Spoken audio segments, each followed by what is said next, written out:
والصلاۃ والسلام علی رسولہ الکریم وعلی آلہ واصحابہ اجمعین اما بعد فاعوذ باللہ من الشیطان الرجیم بسم اللہ الرحمن الرحیم انک لعلی خلق عظیم۔ عزیزان گرامی، اللہ نے اپنے پیارے نبی کریم صلی اللہ علیہ وآلہ وسلم کے بارے میں قرآن کریم کی جو آیت میں نے ابھی آپ کے سامنے پڑھی ہے، بیان کی ہے، اس میں یہ کہا کہ پیارے حبیب، آپ کا اپنے اخلاق اور کردار پر اس قدر ہولڈ ہے کہ آپ کا کردار اور اخلاق آپ کی سواری بن چکا ہے۔ آپ کی لگام آپ کے کردار اور اخلاق کے ہاتھ میں نہیں، بلکہ اخلاق اور کردار کی لگام آپ کے اپنے ہاتھ میں ہے۔ اس قدر آپ اپنے اندر پختہ ہیں، اس قدر آپ اپنے اندر مضبوط ہیں کہ اب کوئی چیز آپ کو ہلا نہیں سکتی اپنی جگہ سے۔ اللہ اکبر کبیرہ۔ یہ بات قرآن مجید نے ایسے ہی پیارے نبی کریم صلی اللہ علیہ وآلہ وسلم کو نہیں کہی۔ اللہ تعالیٰ نے نبی پاک صلی اللہ علیہ وسلم کی اس وصف کو بیان کیا ہے کہ نبی کوئی اگر کام کرتا ہے تو وہ جوش کے ساتھ نہیں کرتا، بلکہ پورے ہوش کے ساتھ کرتا ہے۔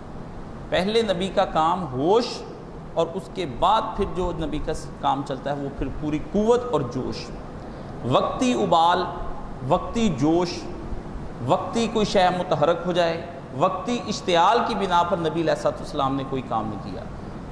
یہ نبی علیہ السلام کا وہ اعتدال کا رویہ ہے جس اعتدال کے رویے کے اوپر ہی نبی پاک علیہ السلام کو اپنے اوپر قابو مختلف واقعات کے اندر ہم دیکھتے ہیں کہ قابو ہے اور کنٹرول ہے۔ ایسا نہیں، یہ امت مسلمہ کا سب سے بڑا اور اہم مسئلہ ہے، اور اس میں خصوصاً بالخصوص دیندار لوگوں کا سب سے بڑا یہ مسئلہ۔ اس امت کے اندر بڑے لوگ اس مسئلے کے اندر آئے اور تباہ ہو کے رہ گئے، بڑے لوگ دین کی راہوں پر آئے، برباد ہو کے رہ گئے، پھر وہ نظر نہیں آئے۔ جوش اٹھا، جوش، میں نے کوئی خطبہ دیا، آپ کو جوش آیا، آپ نے کوئی تقریر سنی ڈاکٹر اسرار صاحب کی، جوش آیا، ڈاکٹر ذاکر نائک کو تقریر کرتے ہوئے سنا، آپ کو جوش اور قوت آپ کے اندر ایک پیدا ہوئی۔ آپ نے کسی عالم دین کی کتاب پڑھی، آپ کے اندر ایک اشتعال آ گیا، یعنی آپ پوری قوت کے ساتھ آپ نے چاہا کہ میں یہ دین کا کام کروں۔ لیکن سال 6 مہینے گزرے، نہ آپ کا جوش نظر رہا، نہ آپ کو ہوش کہیں کا رہا، پھر وہی دنیا، وہی آپ، پھر نہ نماز میں کوئی دھیان، نہ قرآن میں کوئی لطف، کہیں بھی آپ نظر نہیں آتے۔ اور یہ دینی کارکن ہوں یا مذہبی کارکن ہوں، سب کے ساتھ یہ معاملہ ہوتا ہے۔ اور اس کے پیچھے متحرک کون ہے؟ اس کے پیچھے متحرک ہوتا ہے شیطان۔ جب ایمان کا الاؤ دہکتا ہے نا، تو شیطان فوری طور پر آدمی کو چھوڑ کر پیچھے ہٹ جاتا ہے۔ وہ کہتا ہے یہ تو بہت بڑا الاؤ دہک رہا ہے۔ انسان کے اندر پھر اللہ کی محبت جوش مارتی، نبی پاک صلی اللہ علیہ وسلم کی محبت جوش مارتی، آخرت کا خیال آتا اس کو، اور اس کو خیال ہوتا ہے کہ میں ایک دن مر جاؤں گا اور اللہ کی بارگاہ میں نے پیش ہونا ہے، اور وہاں احتساب ہوگا اور مجھ سے جواب دہیاں کی جائیں گی اور مجھے جواب دینا پڑے گا، جہنم کے اوپر سے گزرنا پڑے گا۔ یہ قوت پیدا ہوتی، یہ ایک الاؤ دہکتا ہے بہت زور کا، جس کی تپش اور حرارت سے بھی شیطان پناہ مانگ کر بھاگ جاتا ہے۔ لیکن وہ کہیں جاتا نہیں، حدیث شریف میں آتا ہے وہ کہیں نہیں جاتا، وہ تو دور کھڑا ہو کر دیکھتا رہتا ہے کہ آگ کا الاؤ ٹھنڈا کب ہوتا ہے۔ وہ منتظر رہتا ہے کہ آدمی کب آگ کے الاؤ کو ٹھنڈا کرے، کب یہ اس کی ایمان کی حرارت کم ہو، کب یہ اسلام کی تپش کم ہو جائے، تو پھر میں اس کے قریب جاؤں۔ پیارے پیغمبر صلی اللہ علیہ وآلہ وسلم نے اس کی ایک مثال دی کہ جب مؤذن اذان دیتا ہے تو شیطان اپنے پیٹ سے ہوا خارج کرتا ہوا بھاگ جاتا ہے کہ حتیٰ کہ اس کو مؤذن کی آواز سنائی نہ دے۔ سرکار نے فرمایا جو ہی مؤذن کی آواز کم ہو جاتی ہے اور ختم ہو جاتی ہے اذان، وہ پھر لوٹ آتا ہے اور آ کر کے مؤذن سمیت تمام نمازیوں کی نماز کے اندر خلل پیدا کرتا ہے۔ الذی یوسوس فی صدور الناس، اور پھر وہ بندوں کے دلوں کے اندر طرح طرح کے وسوسے، طرح طرح کے خیالات اور شبہات پیدا کرنے کی کوشش کرتا ہے۔ یعنی ایمان کی جوش اور ایمان کی حرارت اور اسلام کی تپش اور قوت ایمانیہ ایک ایسی چیز ہے کہ جب وہ خود بلند آواز سے ظہور کرے ظاہری طور پر، تب بھی شیطان بھاگ جاتا ہے، اور جب انسان کے اندر کوئی باطنی کیفیت بدلتی ہے تب بھی شیطان وہاں سے بھاگ جاتا ہے.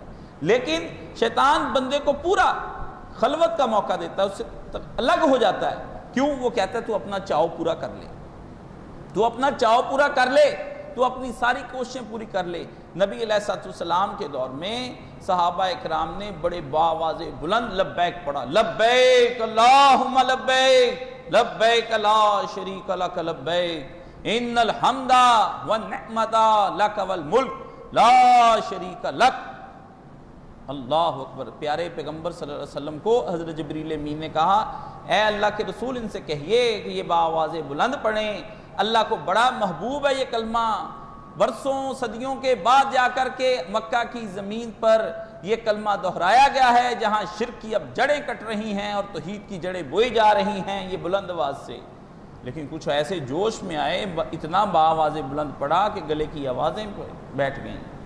پیغمبر نے فرمایا سنو مسلمانوں، تم میں سے کوئی آدمی اپنی عبادت سے اللہ کو ہرا نہیں سکتا، اس کو تھکا نہیں سکتا کہ اتنی عبادت کرے کہ اللہ ثواب لکھتا لکھتا لکھتا تھک جائے، اور اتنی عبادت کرے کہ خدا ہار جائے کہ میں نے اس کو عبادت کا کہا تھا، اس نے میری شان سے بھی بڑھ کر عبادت کر دی، جس شان کا میں مستحق تھا اس سے بڑھ کر اس نے عبادت کی ہے. اللہ نے فرمایا نہیں، ایسی بات نہیں ہے، اپنی آوازوں کو دھیما رکھو، تمہارا خدا بہرا نہیں ہے. شریعت اعتدال کی راہوں پر بندے کو آنے کا حکم دیتی ہے کہ تمہیں اعتدال کی راہوں پر آنا پڑے گا. اس لیے جوش کے بعد ایک جمود پیدا ہو جاتا ہے. لوگ پھر اس جوش کے بعد جمود، ایک مولانا مودودی رحمۃ اللہ علیہ نے کتابچہ لکھا تھا کسی زمانے میں کہ جوش کے بعد جمود. جماعت اسلامی میں بے شمار لوگ داخل ہو گئے، جوش کے ساتھ ہم بدل دیں گے، ہم ہٹا دیں گے، ہم یہ کر دیں گے. اس کے بعد وہ بدل گئے، اور جب وہ بدلے تو پھر بعد میں کسی کام کے بھی نہ رہے. 4 دن اشتہار لگائے، 10 دن خطبے کروائے، ادھر گئے ادھر گئے، کاشف صاحب سے باتیں سنی، روز ٹیلی فون، روز دین کا سبق، 2 گھنٹے ٹیلی فون ہی نہیں چھوڑتے، دین کا سبق لیتے آ رہے ہیں جی، اعتکاف ہو رہے ہیں، نمازیں پڑھی جا رہی ہیں، تہجد پڑھی جا رہی ہے، ذکر اللہ کا کیا جا رہا ہے، بس جوش بڑھتا جا رہا ہے اور عبادتیں ہوتی جا رہی ہیں. لیکن اس کے بعد پھر ٹھنڈے ہو جاتے ہیں. پھر کیسے ٹھنڈے ہوتے ہیں کہ عید کی نماز سے پہلے لوگ آتے ہی نہیں، بھاگے بھاگے آ رہے ہیں. اہتمام عید کیوں نہیں ہوتا؟ کیونکہ اہتمام فجر نہیں ہوتا. اہتمام فجر کیوں نہیں ہوتا؟ کہ کیونکہ شب کی جو شب باشی ہے وہ پیغمبر کی طرح اہتمام نہیں کی جاتی. وہ کیوں نہیں کی جاتی؟ کیونکہ رات کو شیطان کھول دیے جاتے ہیں یکم شوال کو. ہم سمجھتے ہیں ہم چترے بے مہار ہو گئے ہیں. نتیجے کے اندر پھر یہ نکلتا ہے کہ نماز عید کے اوپر ہی پتہ چل جاتا ہے کہ ہمیں اپنے آپ کتنا قابو ہے اور کتنا قابو نہیں ہے. یہ وہ ثانیہ ہے جو امت کا ہر رمضان کے بعد اور شیعوں کے ہاں ہر محرم کے بعد ہوتا ہے. یہ رمضان کے نمازی ہیں، وہ محرم کے سپاہی ہیں. یہ رمضان میں ہمارے اہل سنت والجماعت قیام کر رہے ہیں. رمضان کے نمازی مسجدیں بھر دو کہ کم پڑ جائیں.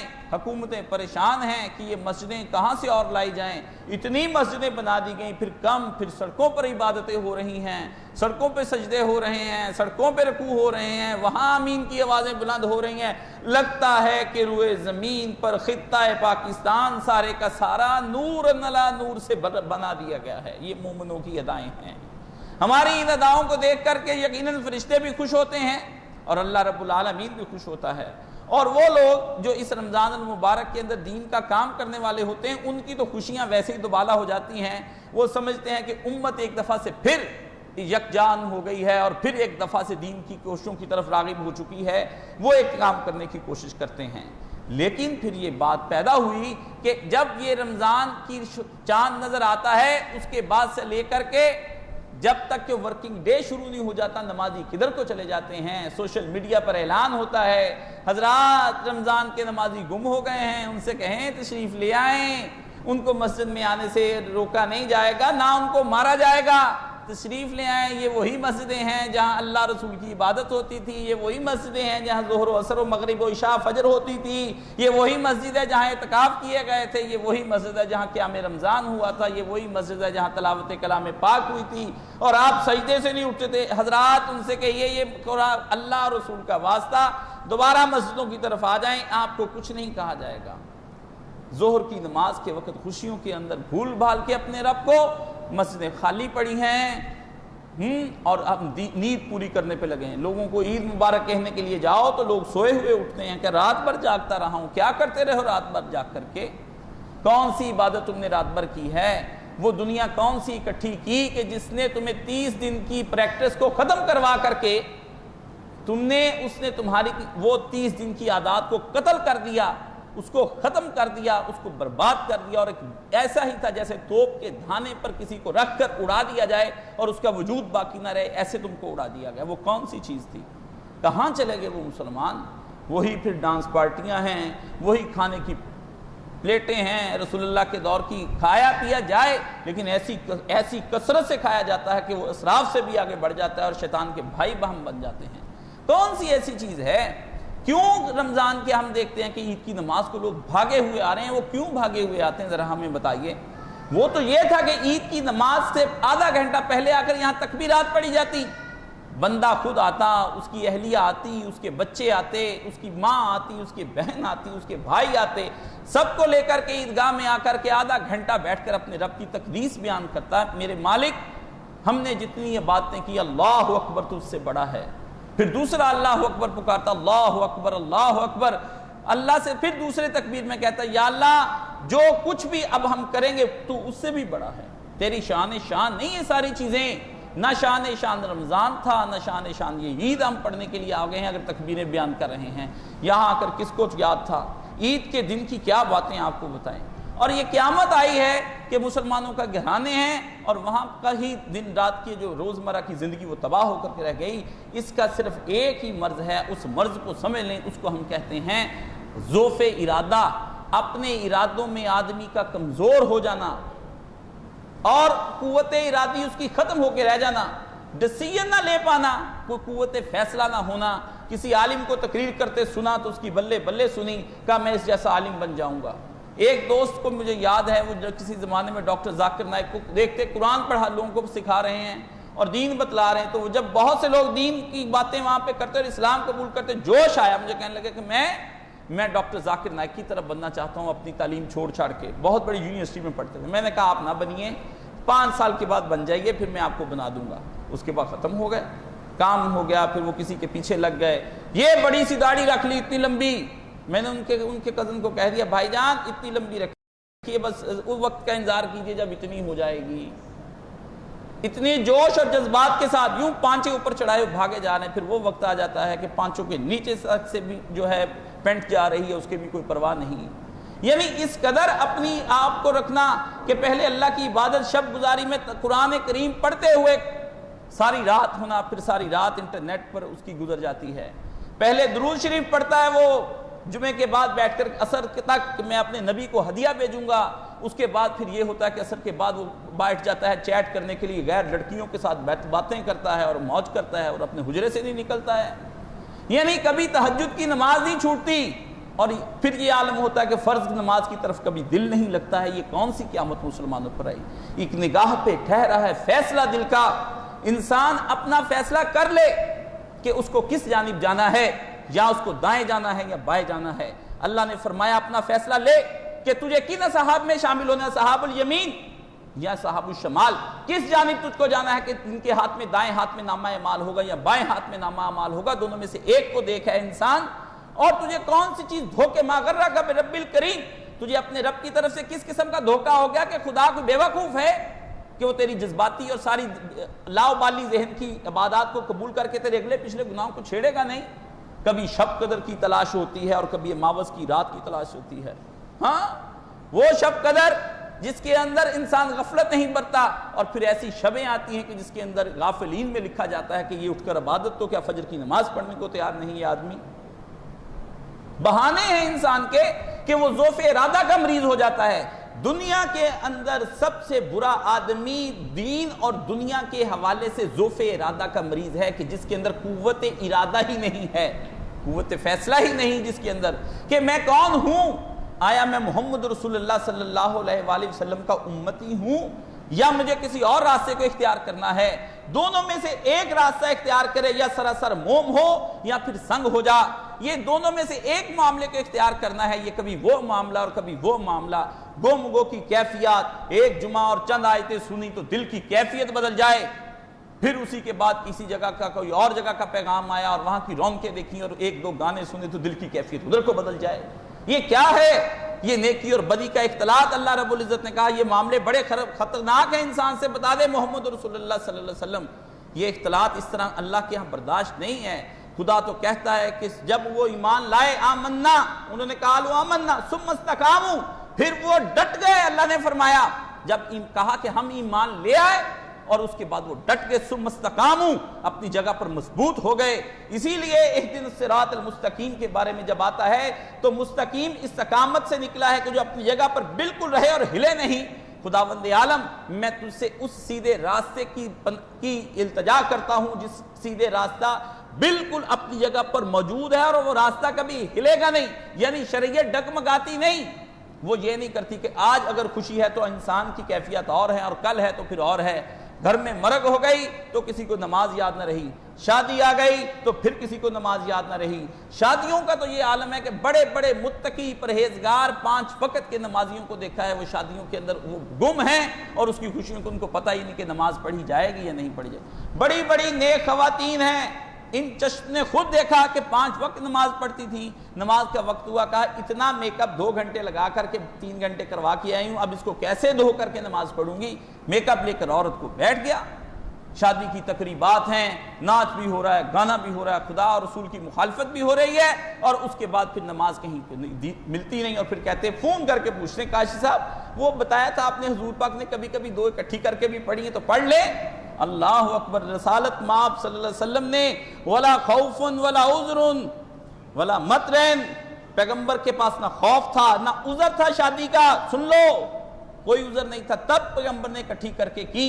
نبی علیہ السلام نے یہ نہیں ہوا کہ پیغمبر لہو و لعب میں ڈوب کر کے اپنی نمازوں کو چھوڑ گیا ہو. بہانے نہ بنائے مسلمان جمع بین الصلاتین کے. اگرچہ شریعت اسلامیہ اس کی اجازت دیتی ہے کہ آدمی پر اگر نیند کا غلبہ ہے, سفر ہے, تو ایسے عذر کے اندر آ کر کے وہ اس طرح کا کام کر سکتا ہے. بارش ہوئی ہے کر سکتا ہے, مدینے کے اندر رہتے کیا, لیکن اس کی دلیلیں کچھ اور ہیں, اس کا پس منظر اور ہے, اس کا بیک گراؤنڈ کچھ اور ہے. اپنی گناہ کی دنیا کو اور اپنی غفلت کو, اپنی ذوف ارادہ کو اور اپنے آپ کے جوش کو ٹھنڈا ہوتے ہوئے دیکھ کر کے نماز کو جمع بین الصلاتین کرنا, یہ کسی صورت میں محمد رسول اللہ صلی اللہ علیہ وسلم سے ثابت نہیں ہے. یہ جھوٹ ہے, یہ پیغمبر کی حدیث کی تشریح غلط ہے, یہ محمد رسول اللہ صلی اللہ علیہ وسلم کے معمولات پر ایک بہتان ہے جو ایک امتی اپنی خواہشات کو مد نظر رکھ کر لگاتا ہے. ایسے امتی کی بخشش قبول نہیں جو اپنی اپنے مزے کے لیے دین کو شریعت اور موم کی ناک بنا لیتا ہے کہ جس طرف کو چاہے اس کا رخ پھیر دے, جب چاہے محمد رسول اللہ صلی اللہ علیہ وسلم کے جس عمل کو اپنی بد نیتوں اور اپنی بد عمالیوں پر دلیل بنا کر لا کر کے لوگوں کے منہ چپ کر بند کرانے کی بات کرتا ہے, اس کو سمجھ لینا چاہیے لوگوں کے منہ بند ہو جائیں گے لیکن فرشتوں کے لکھے ہوئے قلم نہیں رکیں گے, وہ لکھے جائیں گے اس کی بدنیتوں کے اوپر. اللہ اس کے قلوب کے احوال کو جانتا ہے. واللہ علیم بذات الصدور, خداوند عالم نے کہا اللہ یعلم خائن العین, اللہ تو جانتا ہے انسان کی آنکھ کی کس وقت خیانت کب اور کس مقام پر ہوتی ہے, اسی لیے اللہ دل کے قلوب کے احوال کو بھی پہچانتا ہے. آدمی کا سب سے اچھا عمل آقا دو عالم صلی اللہ علیہ وآلہ وسلم نے یہ فرمایا ہے کہ انسان کی زندگی کا اگر سب سے پہلا اخلاق کی ایک لمبی فہرست ہے, شجاعت ہے, عدالت ہے, سخی ہوتا ہے, متقی ہوتا ہے, لیکن پہلی چیز جو مقدم رکھی گئی ہے اخلاق کے اندر, اور علماء اخلاق نے اس کے اوپر لکھا ہے ایتھکس کے اندر, آدمی کی سب سے اچھا اعلیٰ بہترین وصف یہ کہا گیا ہے کہ اس کو اپنے آپ پر کنٹرول ہو اور اس کو استقامت اس کے پاس ہو, وہ مداومت کرتا ہو, یعنی ہمیشہ کرنے والا ہو, ہمیشہ کرنے والا ہو, اس کی فطرت ثانیہ بن جائے. جیسے پھول سے خوشبو دور نہیں کی جا سکتی, چاند سے ٹھنڈی روشنی دور نہیں کی جا سکتی, جیسے آفتاب سے گرم کرنیں نہیں دور کی جا سکتی, جیسے پانی کے اندر سے چیزیں دور نہیں کی جا سکتی, اسی طرح سے اس آدمی کی ایسا وصف بن جائے کوئی بھی اخلاق کے لوگ کہیں کہ یہ ایک بات تو سے صادر ہوئی ہے, میں مانتا ہوں کیونکہ وہ کرتے ہی یہ ہیں اور یہ صادر ہو نہیں سکتی. آئیے نبی کریم صلی اللہ علیہ وآلہ وسلم سے میں آپ کو دوسری چیز سکھاتا ہوں. جب بی بی عائشہ صدیقہ رضی اللہ تعالیٰ عنہ پہ بہتان لگا اور منافقین وہ بہتان لگانے میں پیش تھے, قرآن مجید نے کہا کیوں نہیں سنتے ہی تم نے کہہ دیا, تم میں سے کچھ لوگوں نے ھذا افک مبین عظیم, ھذا بہتان عظیم, یہ تو بہت بڑا بہتان ہے، نبی کے گھر میں یہ کام ہو ہی نہیں سکتا، عائشہ تو اتنی پاک ہے، اتنی پاک ہے۔ اللہ نے فرمایا کہ یہ تو پتہ ہے، گواہی تمہیں سننے کی بات سنتے ہی تم نے شک کیا کیوں؟ نبی کا گھر اس قدر پاک ہوتا ہے کہ وہاں گناہ کا گزر نہیں اس قسم کا کہ ان کی بیوی کو زانیہ شمار کی جاتی۔ یہ تم نے کیا کیا؟ کس طریقے سے تم نے سوچ لیا؟ یعنی آدمی نبی کی پاکیزگی اور معصومیت اور اس کے گھر والوں کی صفائی اس قدر ہے کہ اللہ نے بھی قرآن میں کہہ دیا کہ سنتے ہی کچھ لوگوں نے یہ کیوں نہ کہہ دیا۔ تو آدمی یہ دیکھ کر کے لوگ آپ کے معمولات سے یہ کہیں کہ یہ آدمی وہ ہے جو اپنی نماز کو کسی صورت میں بھی نہیں چھوڑتا ہے، یہ اپنے اخلاق کو کسی صورت میں بھی نہیں چھوڑتا، اس کا دامن مضبوط کرتا ہے۔ اس کے دامن اگر آدمی سے بلا شبہ کبھی کبھار کچھ ہو گیا تو وہ ایک آدمی کی بشری تقاضا ہے، لیکن اس کی عادت ایک دم بدل نہیں سکتی اس طرح سے کہ وہ ایک تو 30 دن باقاعدہ نمازیں پڑھتا رہے اور ایک دم سے وہ پورے کے پورے دن میں غفلت اس میں گزار دیا ہے۔ یہ مسئلہ ہے جو اس وقت پوری دنیا، اور یاد رکھیے یہ اختیار صرف اللہ رب العزت نے آدمی کو دیا ہے کہ آدمی کے اوپر یہ اس کو پورا اختیار ہوتا ہے اس آدمی کو کہ وہ اپنی عادت کو بدل سکتا ہے یا نہیں بدل سکتا ہے۔ جانور اپنی عادت کو بدل نہیں سکتا ہے، سورج اپنی روشنی بند نہیں کر سکتا ہے، رات اپنے اندر سے اندھیروں کو ہی نکالے گی، کبھی روشنی کو نہیں نکالے گی، پھول اپنی عادت کو نہیں بدل سکتا ہے۔ آدمی کو فقط اختیار دیا ہے کہ تو وَهَدَيْنَهُ النَّجْدَيْنِ، ہم تجھے دو راستے دکھانے کی کوشش کرتے ہیں کہ تو کس کی طرف جاتا ہے، دائیں کی طرف جاتا ہے یا بائیں کی طرف جاتا ہے۔ اختیار کی طاقت اس کو دی ہے، اور اس کو پسند کیا گیا جو اختیار کی طاقت رکھنے کے بعد اپنے عمل پر مداومت کر لے، استقامت کر کے دکھائے، اس کو اللہ رب العزت نے محبت کے ساتھ اس کا ذکر کیا کہ آمنا ثم استقاموا، پھر ایمان لائے، پھر اس کے اوپر ڈٹ گئے، حالات کچھ بھی ہو گئے۔ وہ یہ نہیں کہ نبی علیہ السلام کے ہاتھ پر بلال بیعت کرے اور پتھر جب سینے پر آ جائے تو وہ عہد کہنا چھوڑ دے، ایسا کچھ نہیں ہے۔ جب اس کے سینے پہ پتھر زیادہ پڑا تو پھر عہد نکلا، جب ریگستانوں میں لے جایا گیا پھر اور عہد نکلا، جب اس کو بالکل پہاڑ کے اوپر لے جا کر کے اس قدر کہ کئی دن اس کو پانی نہ نکلا، جب وہ میہ جاتا ہے تب بھی وہ یہی کہتا ہے عہد عہد عہد۔ اس کی آوازوں کو قرآن نے کہا قل هو اللہ احد اللہ الصمد لم یلد ولم یولد ولم یکن لہ کفوا احد۔ اگر وہ استقامت دکھاتا ہے تو رسول پاک صلی اللہ علیہ وسلم پوچھتے ہیں بلال وہ کون سا عمل ہے کہ جب میں جنت کی جانب گیا تو جنت میں داخل ہوا، معراج کی رات میں سنتا ہوں کہ تو اس وقت تیرے پاؤں کی چاپ کی آواز مجھ سے آگے آگے چلی جا رہی ہے، وہ کون سا عمل ہے تیرا؟ بلال حبشی، اقبال یہ کس کا فیض عام ہے، سکندر رومی تمام ہوا اور حبشی کو دوام ہے، وہ فنا ہو گیا۔ اسے کہا یہ کس کے عشق عام کا دوام ہے؟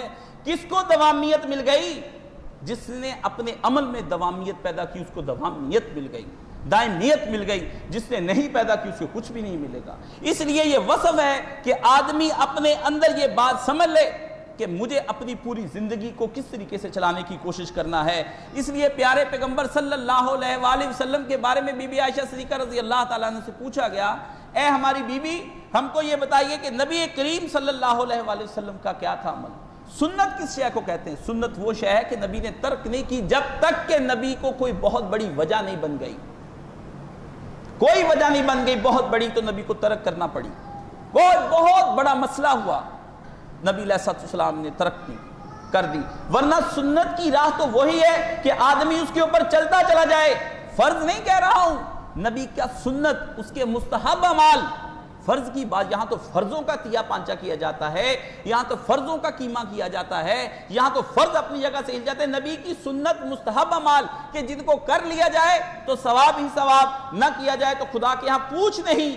لیکن محمد رسول اللہ صلی اللہ علیہ وآلہ وسلم وہ شخصیت ہیں کہ ان کی سنت بدلتی نہیں ہے، وہ اپنی سنت کو بامر کوئی بڑا معنی آ جائے تو نبی علیہ السلام بدلتے ہیں۔ رسول اللہ صلی اللہ علیہ وسلم اپنے اعمال میں انتہائی پختہ تھے، انتہائی مستحکم تھے۔ ایک آدمی نبی بی بی عائشہ صدیقہ کے پاس آیا، اس نے کہا اماں پیارے پیغمبر صلی اللہ علیہ وسلم کے اعمال کیسے ہوا کرتے تھے؟ ماں نے کہا لِكَانَ عَمَلُهُ دَمِيمًا، اللہ کے نبی کے عمل تو ایک بیٹا بادل کی جھڑی ہوتے تھے برسات کی، بس چل پڑی تو چل پڑی پھر رکتی نہیں سی صلی اللہ علیہ وآلہ وسلم۔ جھڑی لگتی ہے نا، تو انہوں نے کہا یہ تو ایک جھڑی تھی محمد رسول اللہ صلی اللہ علیہ وسلم کی، بیٹا حضور یہ نہیں کبھی کیا کبھی نہیں کیا۔ ایک دفعہ ایک وفد آ گیا پیارے پیغمبر صلی اللہ علیہ وسلم کے پاس، گفتگو ظہر کی نماز کے بعد ہوئی، دینی مسائل بڑھتے چلے گئے، اشکال حل ہو رہے ہیں، سوال پیغمبر اس کا جواب دے رہے ہیں، لوگوں کو شرح صدر کر رہے ہیں، قرآن اتار رہے ہیں، آداب سکھا رہے ہیں، حکمتیں بیان ہو رہی ہیں، اسرار و رموز دین ان کے سامنے کھول کھول کر بیان کیے گئے، یہاں تک کہ رسول اللہ صلی اللہ علیہ وسلم دین بتاتے بتاتے آپ کی اثر ہو گئی۔ بلال اثر کی اذان دے دیتے ہیں، اثر کی اذان کے بعد بھی رسول اللہ صلی اللہ علیہ وآلہ وسلم، اثر کی اذان کے بعد بھی نبی علیہ السلام ان کی اذان جب تک جماعت نہیں کھڑی حضور دین بتا رہے ہیں۔ یہاں چند لمحے بڑھ جائیں گھڑی کی سوئیاں دیکھنا شروع کر دیتے ہیں، گھر سے ٹائم دیکھ کر بتاتے ہیں کہ 12:20 پر ہم پہنچ جائیں گے۔ آئیے، دین اس طرح نہیں پھیلا، دین بڑی مشکلوں سے پھیلا۔ صحابہ نے سب سے پہلے وقت نکال کے رسول کو دیا ہے۔ سب سے پہلی چیز صحابہ کرام، اگر آپ انقلاب چاہتے ہیں تو پہلے دنیا کے کاموں سے منہ موڑ لیجئے اور اتنا کھائیے جتنے کی ضرورت ہے۔ میں وہ آیت پڑھ کر آپ کو وہ دعا بتاؤں گا کہ جب آپ دنگ رہ جائیں گے کہ یہ بھی نبی کے ہاں ہوتا تھا، دنگ رہ جائیں گے نبی کی قوت کتنی نبی مانگتے تھے اپنے لیے، وہ سنیے گا تو پھر آپ دیکھیے کہ سب سے پہلے وقت دو، اپنی اولاد کو لاؤ، فکر کرو، دنیا کا رزق اور دنیا کے کاموں میں اتنا الجھو کہ جتنی کی تمہیں ضرورت بن گئی، جس کو پینڈنگ کر سکتے ہو، چھوڑ سکتے ہو، اس کو چھوڑ دو۔ یہ اولاد، یہ رشتہ دار، یہ مال، یہ دولت کچھ تمہارے کام نہیں آئے گا۔ قرآن کریم میں آتا ہے مالہ و بنیہ و امہ و اخیہ، اللہ نے قربہ صاحباتی ہی، اللہ نے نام لے لے کر کہا تیری بیوی، تیرا شوہر، تیری ماں، تیرے بچے، تیرا باپ، تیری بہنیں اور تیرے بھائی جس دن تجھ کو چھوڑ جائیں گے، بندہ بندے کو چھوڑ کر بھاگ جائے گا، دوست یار چھوڑ جائیں گے، اللہ نے فرمایا، جن کو ہمہ وقت ساتھ لے کر چلتے ہو۔ تو بی بی سے اس سے پوچھا کہ اماں ہمیں پیارے نبی کریم صلی اللہ علیہ وآلہ وسلم کے بارے میں بتائیے کہ آقا دو جہاں صلی اللہ علیہ وآلہ وسلم کیا کیا کرتے تھے۔ یہ میرے پاس کتاب الرقاق بخاری شریف ہے اور اس کا باب القصد والمداومۃ علی العمل، اور وہ پوچھتے ہیں کالا سال تو عائشہ، مسروق پوچھتے ہیں کالا سمیت و مسروقاً، یہ ساری حدیث میں سننے کے لفظ ہیں، سننا، سمیت ہم نے سنا، خود سنا، کسی نے آ کر بتایا نہیں ہم کو۔ تو کہا مسروق کہتے ہیں کہ کون سے اماں یہ بتائیے کہ آل علیہ السلام کی کون سی احبا الی النبی صلی اللہ علیہ وآلہ وسلم، حضور کو سب سے پیاری عبادت کون سی محبوب تھی جس سے حضور چھوڑتے ہی نہیں تھے۔ اللہ اکبر صلی اللہ علیہ وسلم، انہوں نے فرمایا پیارے بیٹے قالت الدائم، پیارے بیٹے آپ کا وہ عمل جو ہمیشہ حضور کو رہتا تھا کہ یہ ہوتا ہی رہے، ہوتا ہی رہے، ہوتا ہی رہے، حضور کے اندر جو وصف تھا وہ کسی شے کو ہمیشہ کرتے رہنا ہی تھا وہ۔ اور انہوں نے پوچھا اماں پھر قلت فأی حین کان یقوم، کب نبی پاک صلی اللہ علیہ وسلم اٹھتے تھے؟ تہجد کا وہ پوچھ رہا ہے، تو کب اٹھتے تھے؟ اس نے کہا تہجد بھی یہی کرتے تھے۔ صحابی حیران ہوا کہ تہجد چھوٹی ہی نہیں سرکار کی۔ اماں نے فرمایا کان یقوم اذا سمع صارخ، ہاں جب مرغ رات کو آدھی رات گزر جاتی اذان دیتا تب نبی پاک صلی اللہ علیہ وسلم اٹھ جاتے۔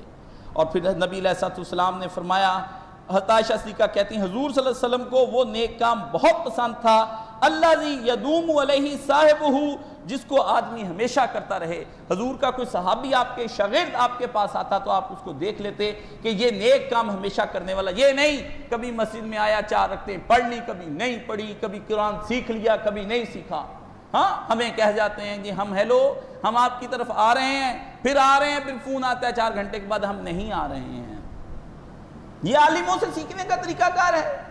جو لوگ عالم کو کسی طرح سے اسے سیکھنے کی اپنا کوئی ٹائم نہیں نکال پا رہے ہیں، وہ پھر کس لیے؟ چھوڑ دیں، اس دین کا ایک فیصلہ کریں کہ فیصلہ کیسے کرنا ہے، مجھے دین سیکھنا ہے یا نہیں سیکھنا ہے۔ بیماری کی حالت میں بھی اللہ نے کہا انفروا فی سبیل اللہ، قرآن کریم میں آتا ہے جب اللہ کی یہ آواز نکلی کہ اللہ کے راستے میں جہاد کے لیے نکلو، تو حدیث میں آتا ہے صحابہ اکرام معذور تھے، ہاتھوں سے اور پاؤں سے تو یوں رینگتے ہوئے اپنے گھروں سے باہر نکلے، اللہ تو نے حکم دے دیا ہم انفروا، ہم نکلنے والے ہیں، ہم نکلنے والے ہیں۔ یہ جھوٹ کے کاروبار، یہ جھوٹ کے گھروں کے کام، یہ پرفریب نفس کے بہانے، یہ آپ کے قلب کے اٹھنے والے وسوسے، کیا یہ آپ کو بچا لے جائیں گے؟ اللہ جب اپنے پیغمبر کے صحابیوں کو باہر نکال کر دکھائے گا کہ معذور تھے لیکن معذوروں کو ابھی جنگ سے آ رہے ہیں، رسول پاک صلی اللہ علیہ وسلم ابھی اپنا سر مبارک سے خود اتارا، ابھی اتار کے رکھا ایک جنگ سے، جبریل امین آ گئے، انہوں نے کہا اللہ کے رسول مجھے تو دیکھیے میں نے ابھی جہاد کا لباس نہیں اتارا، آپ اتار رہے ہیں۔ اللہ آپ کو حکم دیتا ہے کہ نکلیے انفروا، فی سبیل اللہ، اللہ کے راستوں میں نکلیے، اور محمد رسول اللہ صلی اللہ علیہ وسلم صحابہ کو کہہ دیجئے کہ نکلو۔ صحابہ اکرام کو کہا، اللہ اکبر، وہ نبی کے ماننے والے تھے، نبی کے جانثار تھے، نبی کے عاشق تھے، وہ نبی کو محبوب سمجھتے تھے، وہ رسول خدا کے احکامات کو حرف آخر سمجھتے تھے۔ ان صحابہ اکرام رضوان اللہ اجمعین نے نکل کر اپنے نبی کو بتا دیا کہ اللہ کے احکامات کو لنگڑے، لولے، بیمار، کٹے ہوئے جسموں پہ ان کے نشان لگے ہوئے، زخموں سے چور چور خون رستا ہے، وہ اللہ کے دین کے لیے باہر نکلتے ہیں۔ اور ہمارے اعمال دیکھیے کہ ہمارے اعمال میں مداومت نہیں ہے، وہاں دائمیت ہے کہ آج جہاد کیا تو کل نہیں کرنا، بہت لمبی بات کہ ہے وہاں کی ہے، لیکن یہاں ٹائم کے حساب سے ہم اپنا ٹائم نبی کو نہیں دیتے۔ نبی کریم صلی اللہ علیہ وآلہ وسلم سے پوچھا گیا، قال رسول اللہ صلی اللہ علیہ وآلہ وسلم لن ینجی احد منکم عملہ، کسی آدمی کو اس کے عملوں کے بدلے سرکار نے فرمایا نجات نہیں ملے گی۔ وہ کہتا ہے کہ میں نے اللہ کو ہرا دیا کام کر کر کے، اب باتیں کر کر کے بس اللہ مجھے نجات دے دے گا، نہیں فرمایا، سرکار نے فرمایا کسی کو نہیں۔ قالو، صحابہ اکرام میں سے سب نے عرض کیا، ایک نے نہیں کیا، ایک دم آواز اٹھی مجمع کی۔ یعنی اس سے سمجھ لیجئے کہ بعض اوقات نبی کے پاس بیٹھنے والوں کو بھی دین کی وہ تعبیر سمجھ نہیں آ رہی ہوتی جو کہ وہ سمجھ لیتے ہیں اپنی طرف سے۔ 2-4 دن جمعے 10-8 خطبے پڑھنے کے بعد آپ یہ سمجھ لیں کہ مجھے سارا دین آ گیا۔ یہاں دین کی وضاحت لمحوں لمحوں ہوتی ہے، اتنے وہاں پہ اشکالات ہیں کہ آدمی کو ہر لمحے بعد پوچھنا پڑتا ہے کہ اس کے بارے۔ قالو، سب نے کہا اللہ کے رسول، ولا انت یا رسول اللہ، آپ کو بھی عمل کے ذریعے سے نجات نہیں ملے گی۔ اللہ اکبر کبیرہ، اللہ اکبر کبیرہ۔ پیغمبر کو یہ کہا، جب کہا نا آہدن، کسی کو بھی نہیں، تو وہ انہوں نے نبی پاک صلی اللہ علیہ وسلم کو کہا آپ بھی تو ہماری طرح کے بشر ہیں، آپ بھی تو عبادت کرتے ہیں، لیکن آپ کا مرتبہ بڑا بلند ہے۔ اتنے بلند مرتبے کے بعد، اتنی عبادت کرنے کے بعد کہ پاؤں مبارک میں ورم آ جائیں، کیا آپ بھی؟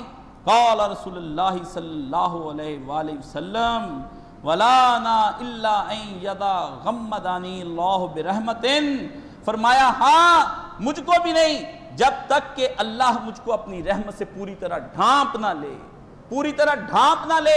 اللہ مجھے ڈھانپ لے گا پھر، یہ نہیں کہ تھوڑی رحمت، غمد یغمد سے نکلا ہے کہ ڈھانپ لے اس طرح کر کے، پورا کا پورا گوش رحمت میں نہ لے لے، اتنی دیر تک نبی کہتا ہے مجھے بھی بخشش کا کوئی اللہ کا نہیں، میرے اعمال کے بدلے میں نہیں ہے، اللہ تعالیٰ نے فرمایا۔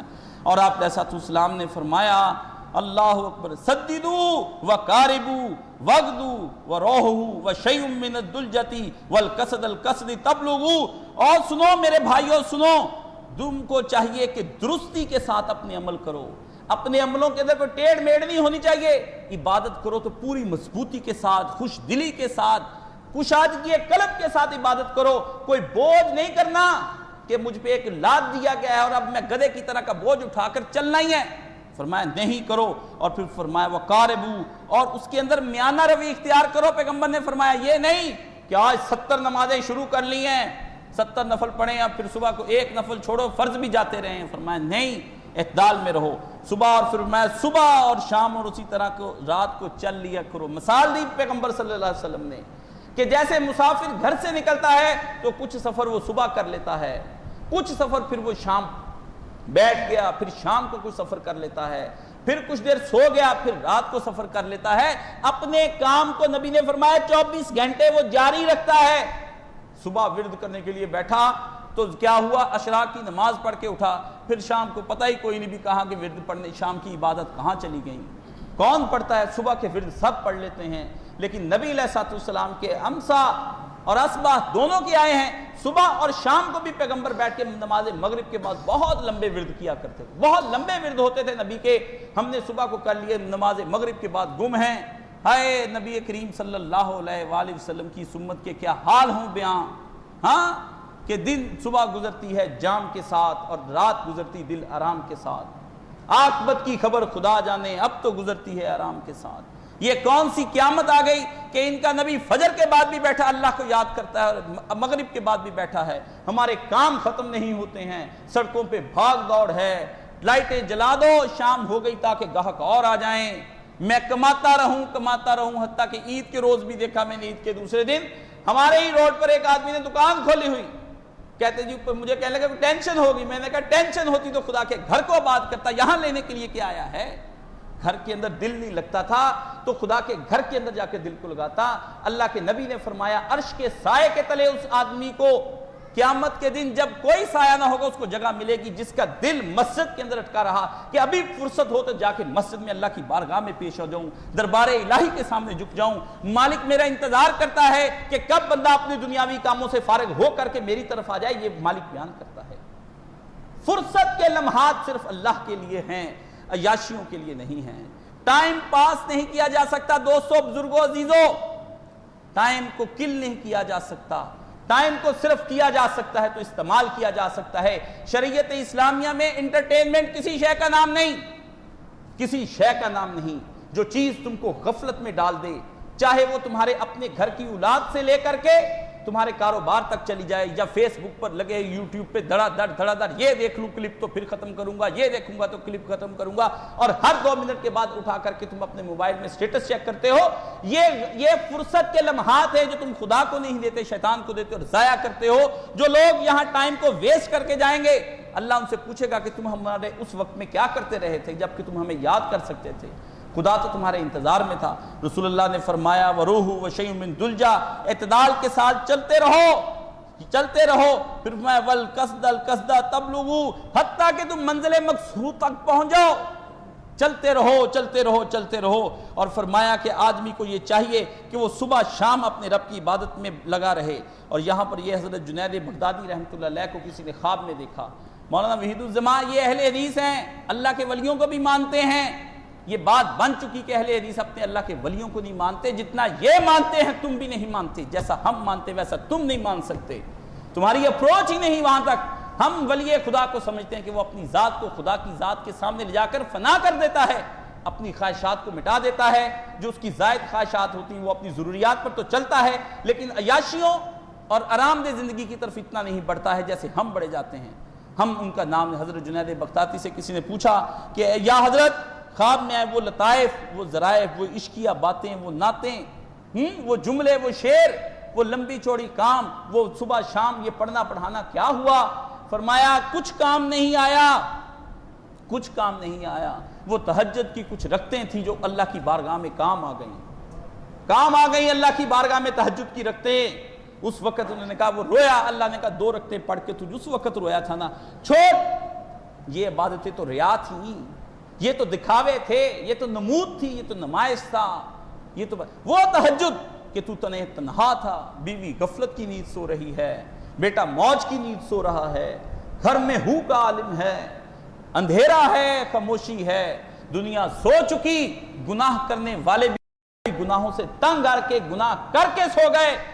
ایسے میں بندہ باوضو ہو کر کے مالک کے دربار میں کھڑا ہو کر کہا اللہم اغفر لی, او میرے اللہ بندے پہ تو رحم نہ کرے تو کوئی رحم نہ کرے گا, اور ورحمنی, اگر تو نے رحم نہ کیا تو کوئی رحم نہیں کرے گا. واعف عنا, تو جب تک کہ مجھے اپنی معافی کا پروانہ نہیں دے گا اتنی دیر تک کوئی پروانہ نہ دے گا. اللہ بیوی سو رہی ہے, بیٹا موج میں لیٹا ہوا ہے, اللہ کمرے میں اندھیرا ہے, کوئی دیکھ نہیں رہا ہے. یہ ریا کی عبادت نہیں کرتا, تجھ کو منانے کی عبادت کرتا ہوں. تو مان جا میرے رب, تو مجھ سے خوش ہو جا, تو میرے گناہوں کو ڈھانپ لے, میرے ظاہر باطن کے گناہوں کو ڈھانپ لے. میرے رب میں تیرے آگے فریاد کرتا ہوں. فرمایا وہ 2 رکعتیں جو میں نے اللہ کی بارگاہ میں ایسی تنہائی میں پڑھی تھی, فرمایا مجھے وہ کام آ گئی ہیں, وہ کام آ گئی. اور یہاں پہ مولانا لکھتے ہیں, مولانا وحید الزمان کہ اہل حدیث کو لازم ہے, سنو یہ واقعہ لکھنے کے بعد مولانا وحید الزمان 100 سال فخر کرو, کوئی فرقہ ایسا اور نہیں ہے جو اہل سنت کے علاوہ جس میں سب سے پہلے ہندوستان میں کسی نے کو توفیق نہیں ہوئی کہ صحاح ستہ کے ترجمے کر دے. یہ اسی اہل حدیث مولانا وحید الزمان رحم اللہ تعالیٰ کو توفیق ہوئی کہ 125 سال پہلے نواب صدیق حسن بھوپال نواب بنے بھوپال کے. جب دولت آئی اس وقت کا نواب فوت ہو گیا بھوپال کا, تو ان کی اہلیہ نے ان کی نیکی کو دیکھتے ہوئے ان سے شادی کر لی. تو یہ اللہ کی طرف سے اچانک بھوپال بیوی کا پیسہ, نواب بن گئے بیوی کی طرف سے. ساری دنیا سے کتابیں اکٹھی کر کے جو نہیں ملتی تھی چھپوائی, چھپوانے کے بعد اپنے پیسوں پہ جلدیں کروا کے علماء کے گھر میں پہنچائیں. اس کے بعد ان کتابوں کے ترجمے کرائے. صحیح بخاری اور مسلم اور سنن ابی داؤد نسائی آج تک انہی کے چھپتے ہیں. اب لوگوں نے شروع کیے ہیں کیونکہ لوگ ان سے اختلاف کرنے لگے, ان سے زیادہ وہابی بننے کی کوشش کرتے ہیں, تو انہوں نے اس وقت چھاپی. اور وہ سب چیزیں مولانا اسحاق کی طرح پڑے ہوئے تھے, شیعت بھی, سنیت بھی, دیوبندیت بھی, اہل حدیث, سب دیوبندیوں سے اہل حدیث, اور محنت کی اور کتابیں لکھ دی. یہ وہ اہل حدیث ہے. کہتے اہل حدیث کو لازم ہے, اہل حدیث کو لازم ہے کہ رات کے آخری حصے میں بیدار ہو کر جس قدر ہو سکے نماز اور تلاوت قرآن میں مصروف رہا کریں. اور پھر فرمایا کہ رات کو تھوڑی بہت عبادت سب نے کی ہے. جو درویش بولا, جو درویش شب بیداری نہیں کرتا, ساری رات پڑا سوتا رہتا ہے, وہ درویش نہیں ہے, وہ درویش نہیں ہے. ختم ہو گئے ہمارے اندر سے درویش. بڑی بڑی باتیں, گستاخ درویش پیدا ہو گئے ہیں. عاجز و انکساری جاتی رہی, سب ختم, برباد ہو گیا, عبادتوں پہ مان ہو گیا, حلیے گیٹ اپ بنا لیے, لیکن اندر کا شیطان مرا نہیں. وہ پوری قوت کے ساتھ موجود ہوتا ہے جو اس کا ایمان بندے کا اسی وقت ختم کر کے رکھ دیتا ہے. نبی کریم صلی اللہ علیہ وآلہ وسلم سے عائشہ فرماتی ہیں, رسول اللہ صلی اللہ علیہ وسلم نے فرمایا سب سے آدمی کا اچھا عمل یہ ہے. کہا اللہ کو کون سا عمل پسند؟ فرمایا یہ عمل پسند ہے کہ ہمیشہ کرے. پھر اس کے ساتھ فرمایا وَإِن كَلَّا, اگلا مرحلہ سنو جس مقام پر تم کو لے کر آنا چاہتا ہوں, جو تمہاری خوشخبری کا باعث ہو جائے گا. پہلا تھا مشکل, اگلی اس کے اندر آئی خوشخبری جو تم کو دینا چاہتا ہوں. سرکار نے فرمایا تسلسل کے ساتھ ہو, اور لیکن آگے کنڈیشن جب لگائی, میں کہوں حضور پر نور رسول مقبول صلی اللہ علیہ وسلم, فدا کا امی و ابی یا رسول اللہ, آپ رحمت للعالمین ہیں. لوگ پوچھتے ہیں رحمت للعالمین کیا؟ یہ ہے رحمت للعالمین. نبی اگر انسان کے قلب کے اوپر مرہم نہ رکھے اور انسان کی ضروریات زندگی کو نہ دیکھے اور اس پہ مشقت اور بوجھ ڈالتا چلے, وہ نبی نہیں ہے. اللہ سے یہ دعا کی گئی کہ اللہ تو نے وہ نبی ہمارے درمیان بھیجا جس نے آ کر ہمارے بوجھ ہٹا دیے بوجھ. پیغمبر نے کیا فرمایا؟ ان کلا, چاہے مختصر عمل ہی کیوں نہ ہو, قلیل عمل ہی کیوں نہ ہو, لیکن کرتا چلا جائے, چھوڑے نہ. یہ نہیں کہا کہ 12 رکعتیں ہی پڑھے تہجد کے وقت میں. فرمایا نہیں, رمضان میں 12 پڑھتا رہا, لیکن بعد میں اگر 2 رکعتیں وہ پڑھتا رہا تو اللہ کے نبی نے فرمایا بس لکھ لیں. اللہ نے کہا اٹھا تو ہے یہ بندہ, غافلوں میں تو شمار نہیں کیا جائے گا. 2 رکعتیں پڑھ لی, قرآن ڈیلی پڑھتا تھا, وہ پڑھتا رہا. اگر پہلے 1000 آیتیں رمضان میں پڑھی تو اس میں اس نے 100 پڑھ لی, یا 50 پڑھ لی, یا 25 پڑھ لی. اگر سارے دن میں 10,000 دفعہ کلمہ پڑھتا تو پورے دن میں 100 دفعہ کلمہ شریف پڑھ لیا. اگر اس نے اللہ کی عبادت, اگر وہ پورے رمضان تسبیح کی نماز پڑھتا رہا ہے تو پھر اس مہینے میں 1 دفعہ پڑھ لیا کرے. اگر وہ قرآن مجید کے ساتھ بالکل رات کو کھڑا ہو کر قیام کرتا ہے تو اس کی چند صورتیں پڑھ کر چھوٹا قیام کر لے. نبی کریم صلی اللہ علیہ وسلم نے فرمایا, آپ علیہ السلام نے فرمایا نیک کام کرنے میں اتنی تکلیف اٹھاؤ جتنی تمہارے اندر طاقت ہو, ما تطیقون, لیکن چھوڑنا نہیں. فرمایا کم کر لو. اگر آپ نے 10,000 روپیہ صدقہ کیا ہے رمضان المبارک میں تو 10 روپے کا صدقہ ڈیلی معمول بنا لیں. ڈیلی کا معمول 10 روپے بنا لیں, چھوڑنا نہیں, عمل کو چھوڑنا نہیں. وہ کہتے نبی کریم صلی اللہ علیہ وسلم نے فرمایا, آ گیا ایک آدمی, فرمایا ام المومنین یہ بتائیے کیا ہے, لکان عملہ دیمتن و ایکم یستطیع مکان نبی صلی اللہ علیہ وآلہ وسلم یستطیع. اللہ اکبر, اللہ اکبر, اللہ اکبر. انہوں نے کہا بیٹا رسول پاک جھڑی تھے, جب کوئی نیک عمل کرتے تو جیسے ساون بھادوں کی جھڑی لگ جاتی ہے اور وہ برسنے سے رکتی نہیں. سرکار بھی نماز میں مشغول تو عمر بھر نماز میں مشغول رہے. اگر استغفار کیا تو استغفار میں مشغول رہے. حدیث میں آتا ہے کہ ایک مجلس میں ابھی بیٹھے کچھ دیر کے لیے, صحابی بیٹھے 10 منٹ کے لیے, نبی پاک علیہ السلام سے دین پوچھنا شروع کیا, سوال کر رہا ہے تو رسول پڑھ رہا ہے استغفر اللہ استغفر اللہ استغفر اللہ. صحابہ کہتے گنا گیا, یا تو رسول پاک نے 60 دفعہ کہا استغفر اللہ, یا آپ نے 70 دفعہ کہا. 4-5 منٹ کی مجلس میں رسول اتنی دفعہ استغفر اللہ پڑھ لیا کرتے تھے. نبی نے چھوڑا نہیں استغفار کسی صورت میں, اور فرمایا بیٹا تم میں سے کون ہے جو رسول اللہ صلی اللہ علیہ وسلم نے, ماں نے کہا میرا شوہر تھا جو اللہ کی عبادت میں اس قدر غرق ہوا. تو کون ہے تم میں سے ایسی استطاعت رکھنے والا میرے سرتاج کے مقابلے میں, کون ہے جو امتی ایسے نبی کی پیچھے چلے. تم تو 2 دن کی عبادت کرتے اور اس کے بعد تم اپنے آپ کو غائب سمجھتے ہو. پیارے پیغمبر صلی اللہ علیہ وآلہ وسلم کے بارے میں اماں عائشہ سے پوچھا, اماں سرکار تہجد کیا پڑھا کرتے تھے؟ لو تراویح کا حل بھی ہوا اور بعد کا حل بھی ہوا. اماں فرماتی پیارے پیغمبر صلی اللہ علیہ وآلہ وسلم کیا کرتے تھے آپ علیہ السلام؟ انہوں نے فرمایا وہ بیٹا رمضان او غیر رمضان، رمضان نہیں کہ اللہ کہا مسلمانوں او غیر رمضان، اس رمضان کے اندر بھی جب رمضان نہیں ہوتا تھا تو 11 مہینوں میں بھی سرکار تہجد نہیں چھوڑتے تھے، اس وقت بھی 11 رکعتیں پڑھا کرتے تھے صلی اللہ علیہ وآلہ وسلم۔ یہ ہے امت کے لیے کہ امت رمضان اور غیر رمضان میں فرق کر کے برباد ہو جاتی ہے۔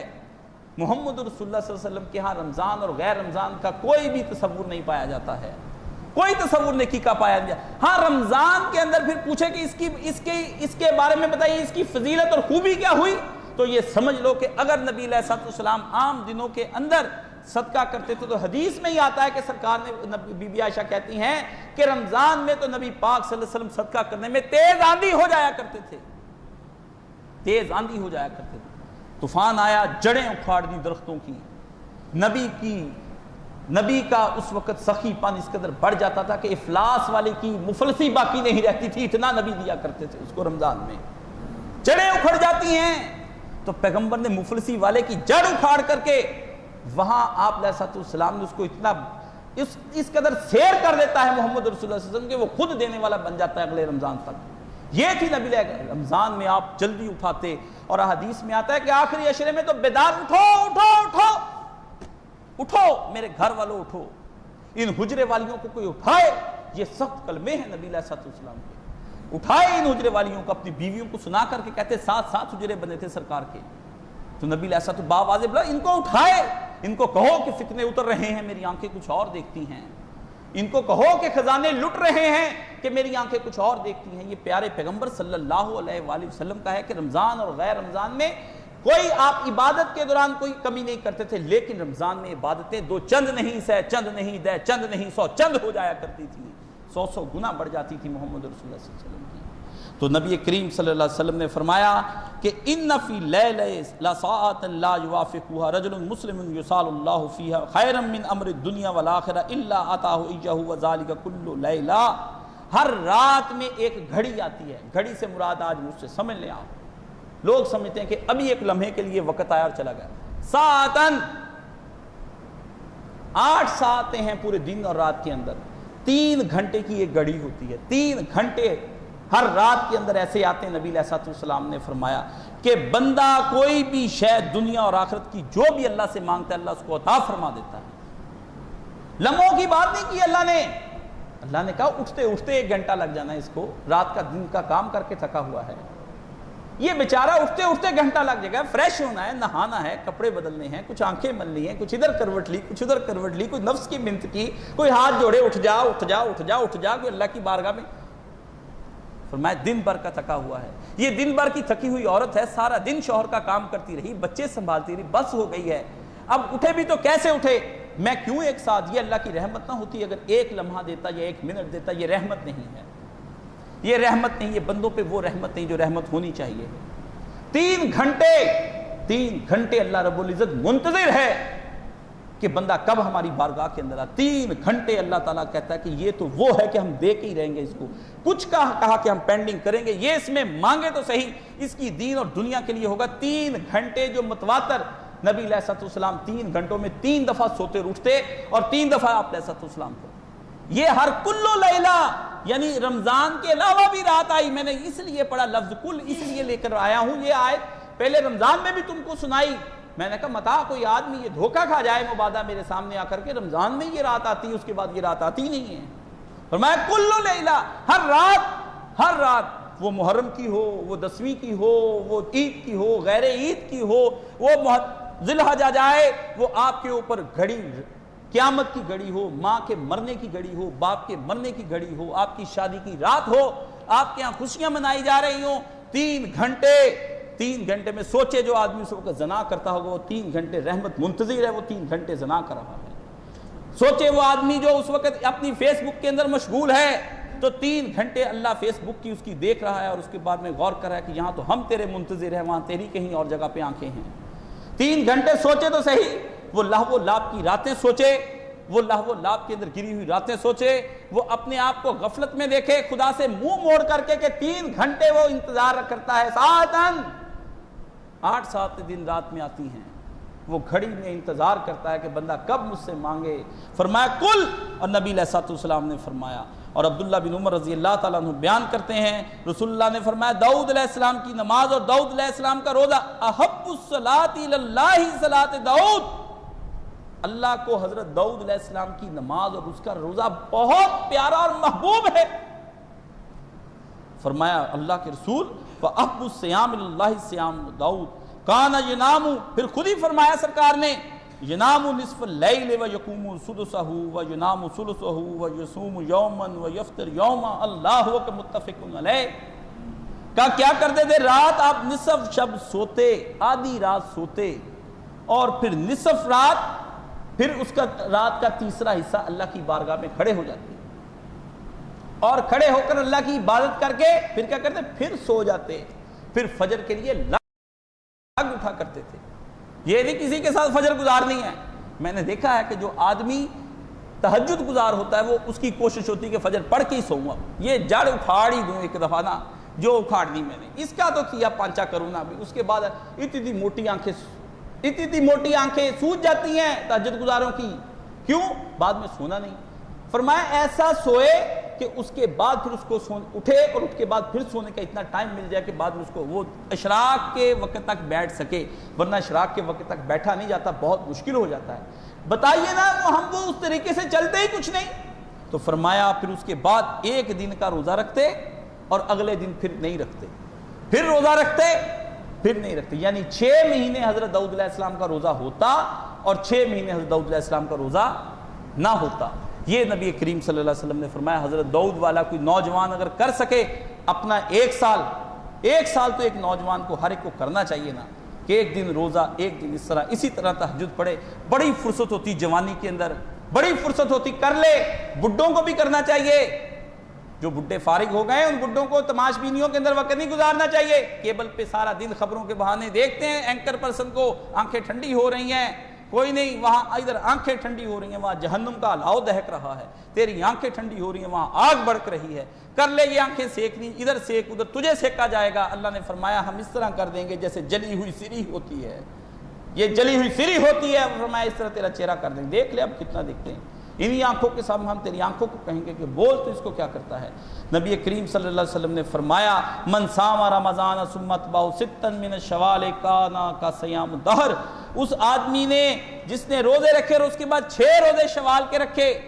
سرکار دو عالم صلی اللہ علیہ وسلم مولانا صاحب کے فوت ہونے سے صرف 2 دن پہلے جب ملا میں ان سے, تو آخری روزہ شوال کا رکھا ہوا تھا. میں نے کہا آپ بھی بوتل پی لیں, کہنے لگے نہیں, میں نے سوچا زندگی میں پتہ نہیں کب مر جانا ہے, کیوں نہ اپنا یہ روزہ پورا کر لوں. 2 دن کے بعد پھر مر ہی گئے, دنیا سے فوت ہو گئے, چلے گئے. وہ مجھے اس کے بعد بھولا نہیں کہ یہ اسی طرح فرمایا شوال کے روزے رکھے. گویا اس نے زمانے بھر کے, دہر لفظ بولا ہے, دہر سال بھر کے روزے بھی اس میں کا ترجمہ کیا, دہر زمانے بھر کے روزے رکھ لیے اس نے. فرمایا دہر کا لفظ بولا پیارے پیغمبر. یعنی روزہ عبادت رمضان کی فقط نہیں ہے روزہ رمضان کی فقط عبادت. آپ رمضان کے اندر سمجھتے ہیں تلاوت قرآن پاک رمضان کا نہیں ہے. اس کے بعد بھی نبی کریم صلی اللہ علیہ وسلم نے قرآن پاک میں آتا ہے کہ اگر تو ان بندوں کو بخش دے جب اس آیت پر پہنچے تو تیرے بندے ہیں, اگر عذاب دے دے تو تیرا کوئی ہاتھ پکڑنے والا نہیں. صبح ہو گئی, بی بی عائشہ کہتی فجر ہوگی, حضور یہی پڑھتے نبی علیہ الصلوۃ والسلام کی رمضان میں نہیں, یہ غیر رمضان کی بات ہے.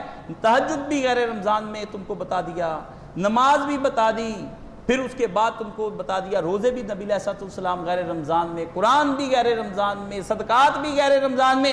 جو رمضان میں کرتا تھا وہی رمضان کے بعد بھی کر دے, چاہے قلہ اس میں کم کر لے, لیکن چھوڑے نہیں کسی صورت میں. واقعہ وہ میں نے پورا کرنا تھا کہ حضور کے سامنے جس وقت وہ آپ کو عصر کی نماز ہو گئی تو آپ علیہ الصلوۃ والسلام کی پھر بعد کی ظہر کی 2 سنتیں رہ گئیں. وہ 2 سنتیں رہ گئی نبی علیہ الصلوۃ والسلام کی. تو نبی کریم صلی اللہ علیہ وسلم نے گھر آ کے وہ 2 سنتیں پڑھی اس دن کی. پھر اس کے بعد یہ مسئلہ بن گیا کہ حضور نے منع کیا ہوا ہے عصر کی نماز کے بعد آپ کوئی نماز نہیں پڑھ سکتے, یہ مسئلہ بنا ہوا ہے.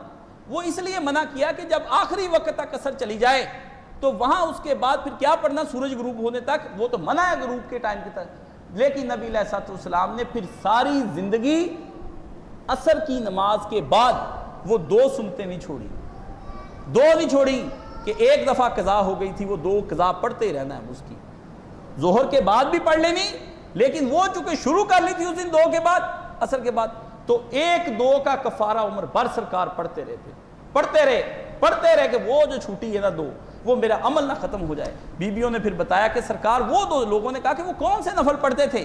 انہوں نے کہا وہ جو 2 رہ گئی تھی نا سرکار نے، مجھے اچھا نہیں لگتا کہ ایک کام میں نیکی کا شروع کر لوں پھر اس کے بعد میں اس کو چھوڑ دوں، نہیں پھر اس کو چلتا ہی رکھوں۔ کیا ہوگا کہ اگر مسئلہ بھی حل ہو گیا کہ پڑھی جا سکتی ہیں، اگر رہ جائے ظہر سے پہلے کی 4 رکھتے ہیں نفل، اگر وہ آپ گئے جماعت کے ساتھ ہو رہی ہے تو اس کے بعد پھر آپ دیکھیں ٹائم ہے تو آپ پڑھ لیں۔ حنفیوں کے یہاں ٹائم نہیں بنتا، لیکن اہل حدیثوں کے بعد بہت ٹائم ہوتا ہے، وہ بعد میں پڑھ لے۔ حنفی سوچتا ہے کہ پھر میں کیا کروں، تو اس کو یہی مشورہ دیا جاتا ہے کہ وہ اگلے دن کی ظہر سے پہلے اس کو پوری کر لے، اگر وہ چاہتا ہے میں اپنا، کیونکہ جنت کا ایک محل کہا گیا ہے کہ اس کے لیے الگ بنایا جا گیا ہے، جو دن اور رات کے اندر آگے پیچھے نمازوں کے جو نوافل ہیں 12 رکھتے پڑے گا، اس کے لیے الگ ایک محل تیار کیا جائے گا جنت کے اندر۔ یہ نبی کی بات ہے۔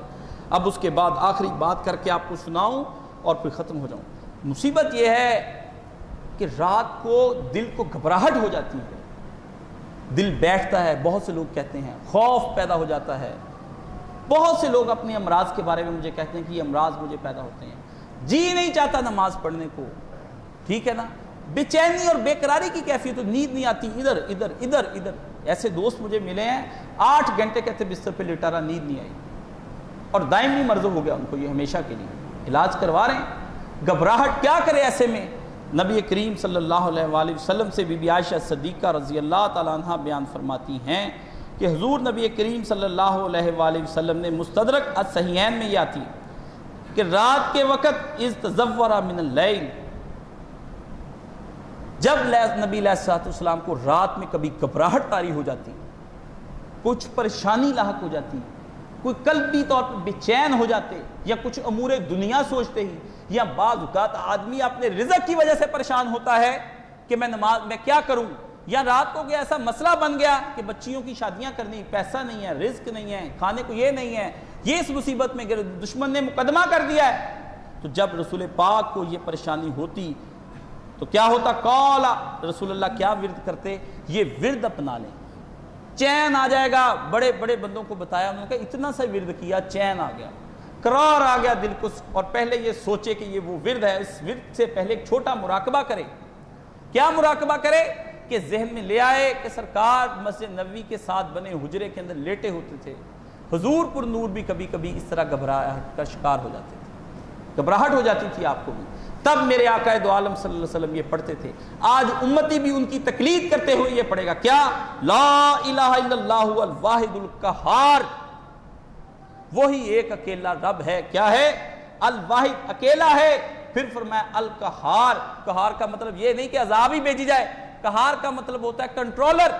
میرے قلب کے کیفیات پر اس وقت جو حملہ ہوگا شیطان کی طرف سے اور نفس کی طرف سے، اے میرے رب اس کو کنٹرول کر لے، اسی وقت پکڑ لے اس کو اپنی گرفت میں لے لے، اس کو قابو میں لے۔ قہار رب السماوات والارض، جو پکڑنے والا وہ رب جو زمین اور آسمان کو سارے کو پکڑے ہوئے اور کوئی اس کی نافرمانی نہیں کر سکتا، کوئی اس کی نافرمانی نہیں کر سکتا۔ اس کو کیسے یہ غم، اور یاد رکھیں ہم سمجھتے ہیں یہ کوئی چیز ہے، غم، پریشانی، دکھ، بھوک، افلاس، بیماری، کچھ بھی ہے آدمی کے پاس، یہ اللہ کے لشکر ہیں، اللہ کے لشکر ہیں۔ اللہ اپنے فوجیوں کو بھیجتا ہے، غموں کو کہتا ہے کہ اس کو گھیر لو، بڑا عرصہ ہو گیا یہ ہم کو یاد نہیں کرتا ہے، جاؤ 2-2 3-3 4-4 تھپڑ لگا کے اس کو ہوش دلاؤ کہ ہم بھی ہیں۔ پریشانی کو حکم دے دیتا ہے، مصیبت کو بڑھ اس کی طرف، ایک نہیں، جس طرح اللہ کے لشکر فرشتے ہیں، ادھر غم، دکھ، پریشانیاں، مصیبتیں، بیماریاں، یہ ہیں اللہ کی وہ فوج جو گریلا وار کرتی ہے اور جس کے ہاں سروائے کاٹ کے کوئی شے نہیں ہے۔ ادھر دوسری فوج رکھی ہوئی ہے، وہ فوج ہے برکت، رحم، فضل، کرم، لطف، وہ دوسری فوج ہے۔ پہلی فوج کو بھیجتا ہے بندے کو بیدار کرنے کے لیے، جب بندہ بیدار ہو جاتا ہے تو دوسری فوج کو بھیجتا ہے کہ اس کو ہٹا کر کے اس کو کچھ عنایت کرنے کے لیے۔ پہلی فوج بیدار کرنے کے لیے، دوسرا اس کو کچھ دینے کے لیے اور عطا کرنے کے لیے فوج بنتی ہے۔ تو فرمایا اے میرے رب جو زمین و آسمان کی فوجوں کو تھام کر رکھا ہوا ہے. وما بینہما، یہ جو بات تم کو سمجھانے والا تھا، وما بینہما، جو اس کے درمیان میں ہے، غم اور دکھ اور پریشانیاں، میرے رب اس فوج کو ہٹا دے، دوسری کو میری مدد کے لیے بھیج دے. دل گھبرایا ہوا ہے اس وقت، اگر دل ڈول گیا اور اس کو کوئی سہارا تو نے نہ دیا تو میرے رب پھر کون اس دل کو سہارا دے گا؟ یا مقلب القلوب ثبت قلبی علی دینک، اے دلوں کو پھیر دینے والے، میرے قلب کو مضبوط کر کے دین پہ رکھ لے. دین سے مراد کیا ہے؟ دین سے مراد یہ نہیں کہ نماز پہ رکھ لے، دین سے مراد ہے کہ اپنی اطاعتوں پہ اور اپنی صفات پر، اپنے افعال پر، اپنے کمال پر، اپنے نوال پر اور اپنی ذات پر میرے دل کو اس قدر پختہ یقین پیدا کر دے کہ میں اسے ہل نہ سکوں. محمد رسول اللہ صلی اللہ علیہ وسلم کو امتی مان، ان کا امتی بن کر رہوں، ان کو نبی مانوں، یوم آخرت پر میرا پورا ایمان ہو رہا ہے، احتساب کی عدالت کا پورا یقین کامل حاصل، اس کو دین کہتے ہیں، اس کو کہتے دین. یہ تشریح ہے دین کا مطلب. یہ نہیں کہ نماز روزہ کر لوں میں صرف، یہ تو ایک چھوٹا اپروچ ہے. آپ کی اپروچ بڑی اس کی یہی ہے کہ سب چیزیں، کہ آپ کا جمال، آپ کا کمال، آپ کا نوال، آپ کی صفات، آپ کے افعال، ہر شے پر میرا دل جم جائے کہ جو آپ ہیں کوئی بھی نہیں ہو سکتا ہے، یہ فرمایا. اور پھر اس کے بعد میں فرمایا العزیز الغفار، آپ جس چیز کو چاہیں کنٹرول کر کے اس کو دبا کے بٹھا دیں، چپ کرا کے اس ٹینشن کو بھی بٹھا دیں، اس پریشانی اور فرسٹریشن، تناؤ اور سٹریس کو دبا دیں. الغفار، مجھے پتا ہے یہ کیوں آئی ہے، کیونکہ میں نے کیے ہوئے گناہ اس گناہوں کی وجہ سے آئی، تو آپ الغفار مجھے معاف کر دیجئے. ہوا سیٹ کے سارا کہ نہیں کہ سارے کا سارا ماحول سیٹ ہو گیا. دعا نبی نے احوال کے مطابق اللہ کے ناموں کو سیٹ کیا ہے.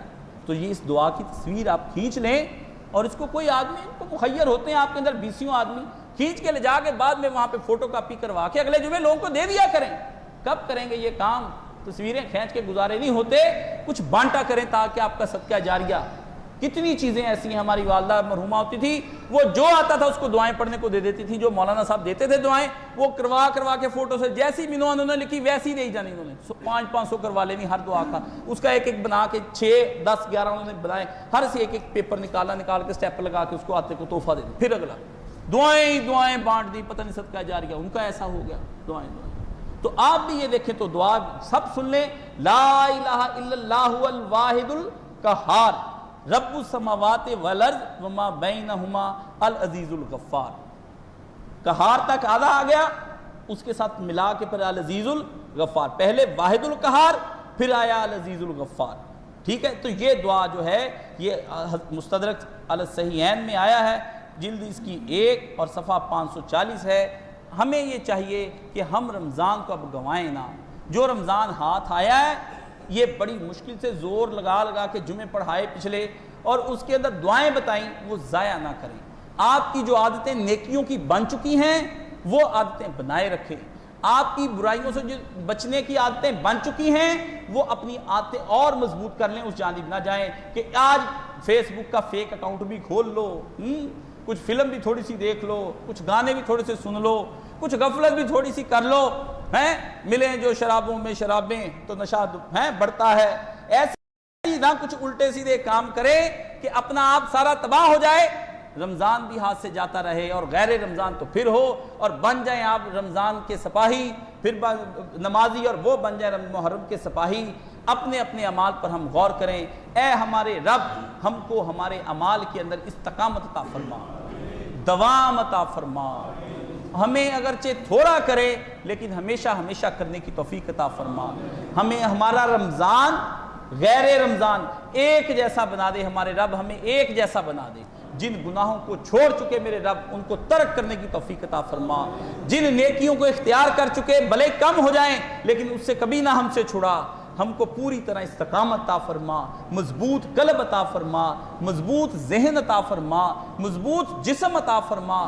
ایسے اسباب عطا فرما کہ ہم فراغت اور خوشحالی اور ٹینشن اور مصیبت سے پاک ہو کر کے یہ پورے کا پورا رمضان گزارنے کے بعد غیر رمضان بھی ہم اسی طرح گزارتے چلے جائیں.